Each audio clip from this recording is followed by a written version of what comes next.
Hi friends, എല്ലാവർക്കും ബിസ്മി കിച്ചണിലോട്ട് സ്വാഗതം. ഇന്ന് ഞാൻ വന്നിട്ടുള്ളത് സദ്യ സ്പെഷ്യൽ പഴം നുറുക്കിൻ്റെ റെസിപ്പി ആയിട്ടാണ്. നല്ല ടേസ്റ്റിയാണ്, വളരെ പെട്ടെന്ന് നമുക്ക് തയ്യാറാക്കിയെടുക്കാം, നല്ല ഹെൽത്തിയുമാണ്. അപ്പോൾ നമുക്കിതെങ്ങനെയാണ് ഉണ്ടാക്കുന്നതെന്ന് നോക്കാം. ഞാനൊരു 2.25 അച്ച് ശർക്കര എടുത്തിട്ടുണ്ട്. ഇത് കണ്ടോ, ഇതൊരു 1/4, ബാക്കിയത് 2 അപ്പോൾ നമ്മൾ 3 നേന്ത്രപ്പഴത്തിലേക്കാണ് ഇത്രയും ശർക്കര എടുത്തിട്ടുള്ളത്. ഇത്രയും മധുരം കറക്റ്റ് പാകമായിരിക്കും. ഇനി ഇതിലേക്ക് നമ്മൾ 1 കപ്പ് 250 ml കപ്പിൽ 1 കപ്പ് വെള്ളം ഒഴിച്ചു കൊടുത്തിട്ട് നമുക്ക് ഈ ശർക്കര നന്നായിട്ടൊന്ന് മെൽറ്റ് ചെയ്തെടുക്കാം.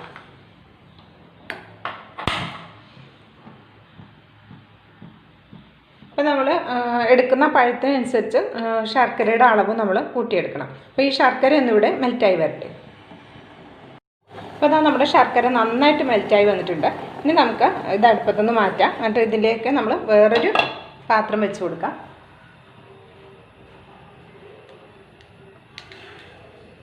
ഇനി നമുക്ക് ആ പാത്രത്തിലേക്ക് നമ്മളിവിടെ ഇപ്പോൾ ഉരുക്കിയിട്ടുള്ള ശർക്കര അതേ ചൂട് കൊടുക്കുക തന്നെ ഒഴിച്ചു കൊടുക്കാം. ഒന്ന് അരിച്ചിട്ട് ഒഴിച്ചു കൊടുക്കാം കേട്ടോ. എന്തെങ്കിലും കല്ലോ കട്ടയോ ഉണ്ടെങ്കിൽ പോകാൻ വേണ്ടിയിട്ടാണ് ഒന്ന് അരിച്ചെടുത്തത്.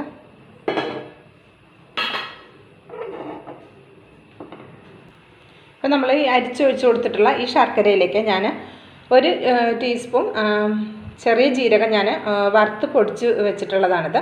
അത് നമുക്കിതിലേക്ക് ചേർത്ത് കൊടുക്കാം. നമ്മൾ ചെറിയ ജീരകം വറുത്ത് പൊടിച്ച് വെച്ചിട്ടുണ്ടെങ്കിൽ എത്ര നാൾ വേണമെങ്കിലും ഇത് കേടുകൂടാതെ ഇരിക്കും. ഇതൊരു 4 മാസമൊക്കെ ആയി വറുത്ത് പൊടിച്ച് വെച്ചിട്ട് കേട്ടോ. ഇതിൻ്റെ ഒരു കേടുമില്ല. നമ്മൾ ഫ്രിഡ്ജിലൊന്നും വെക്കേണ്ട ആവശ്യമില്ല. അപ്പോൾ ഞാൻ 1 ടീസ്പൂൺ നിറച്ചിട്ട് നമ്മൾ ഈ പഞ്ചസാര ശർക്കര പാനിയിലേക്ക് ചേർത്ത് കൊടുത്തിട്ടുണ്ട്. പിന്നെ അതേപോലെ ഇതിലേക്ക് ഞാൻ ചുക്ക് പൊടിച്ചതാണ് കേട്ടോ. ഈ ചുക്ക് പൊടിച്ചത് നമ്മൾ പൊടിച്ചതിന് ശേഷം ഫ്രിഡ്ജിൽ വെക്കുക. ഫ്രീസറിൽ വെക്കണ്ട, ഫ്രിഡ്ജിൽ വെച്ചാലും ഇത് നമുക്ക് കുറേ നാളത് ഒരു കേടുമില്ലാതെ ഉപയോഗിക്കാൻ പറ്റും. അപ്പോൾ ഞാൻ ഈ ചുക്ക് പൊടി കൂടി 1 ടീസ്പൂൺ ചേർത്ത് കൊടുക്കുകയാണ്. ശർക്കരയിലേക്ക് ഈ 2 പൊടികളും ചേർന്നപ്പോൾ നല്ല അടിപൊളി മണം വരുന്നുണ്ട്. പിന്നെ ഇതിലേക്ക് ഞാൻ മിൽക്കി മിസ്റ്റിൻ്റെ നെയ്യ് ചേർത്ത് കൊടുക്കുന്നുണ്ട്. പശു നെയ്യ് ഉണ്ടെങ്കിൽ പശു നെയ്യ് ചേർത്താലും മതിയാകും. 1 ടേബിൾ സ്പൂൺ നെയ്യ് കൂടെ ചേർത്ത് കൊടുക്കുന്നുണ്ട്.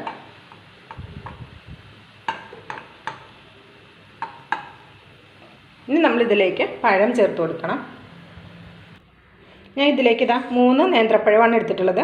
ഒരു മീഡിയം സൈസുള്ള നേന്ത്രപ്പഴം എടുത്തിട്ടുള്ളത്. അത്യാവശ്യം നല്ല പഴുത്ത പഴമാണ്.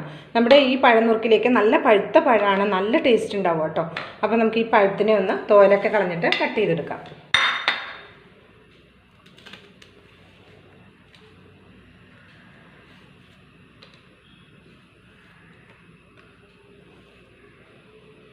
ഒരു മീഡിയം സൈസ് പഴം ആയതുകൊണ്ട് ഞാൻ 2ആയിട്ട് കട്ട് ചെയ്യുകയാണ്. അപ്പോൾ ഒരുപാട് വലിയ പഴമൊക്കെ ഇപ്പോൾ കിട്ടാറുണ്ടല്ലോ.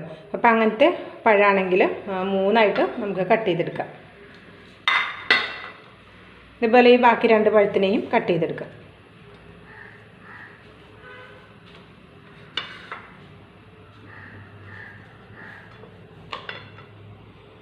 ഇത് സദ്യയുടെ ഒപ്പം നല്ല ടേസ്റ്റാണ് കേട്ടോ ഇത് കഴിക്കാൻ. ഇത് പപ്പടം കൂട്ടി കഴിക്കുമ്പോഴാണ് അതിൻ്റെ ആ ഒരു യഥാർത്ഥ ടേസ്റ്റ് കിട്ടുക.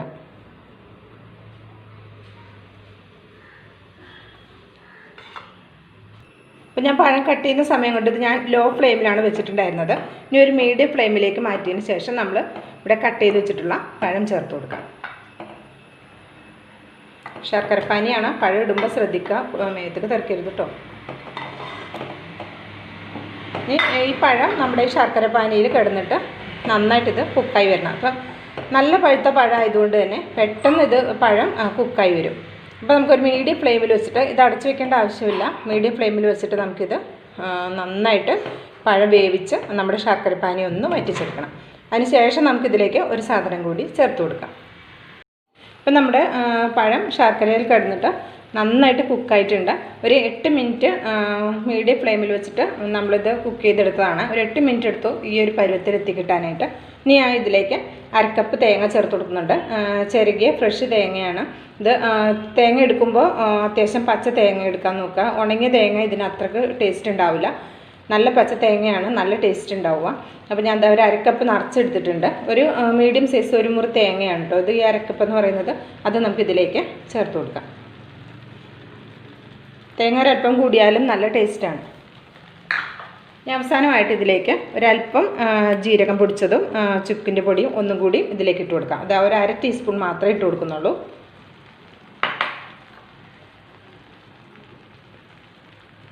അതായത് 1/2 ടീസ്പൂൺ ചുക്കിൻ്റെ പൊടി. ഇത് നമുക്ക് ഒന്നും കൂടി ഒന്ന് മിക്സ് ചെയ്തെടുക്കാം. വല്ലാണ്ട് ഉടഞ്ഞു പോകാതെ പതുക്കെ ഒന്ന് മിക്സ് ചെയ്തെടുക്കാം. കണ്ടോ, ഇപ്പം നമ്മുടെ പഴം പാകമായിട്ടുണ്ട്.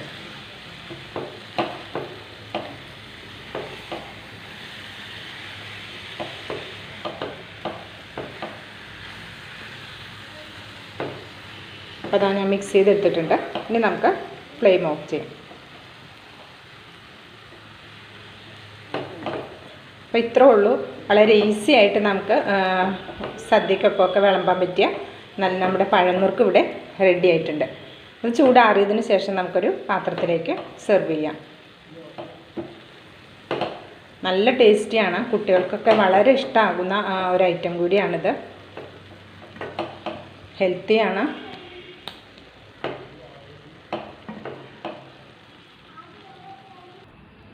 അങ്ങനെ നമ്മുടെ പഴനുറുക്ക് ഇവിടെ റെഡി ആയിട്ടുണ്ട്. ഇപ്പോൾ ഒരു ചെറുതായിട്ട് ചൂടാറിയിട്ടുള്ളൂ, അത്യാവശ്യം ചൂടുണ്ട് അതിൽ. അപ്പോൾ ഇനി നമുക്കിതൊരു പാത്രത്തിലേക്ക് സെർവ് ചെയ്യാം.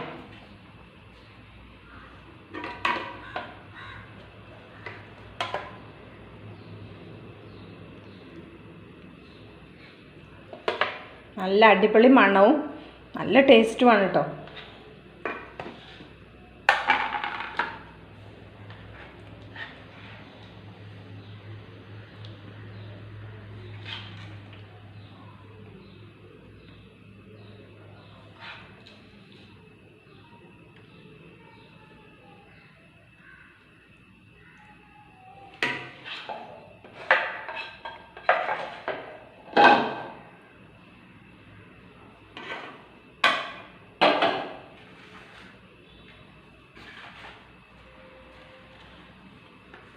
ഈ പഴനുറുക്ക് നമ്മൾ പപ്പടം കൂട്ടി കഴിക്കുമ്പോഴാണ് നല്ല ടേസ്റ്റ് ഉണ്ടാവുക കേട്ടോ. അപ്പം നമുക്കൊരു 2-3 പപ്പടം കൂടി വയ്ക്കാം.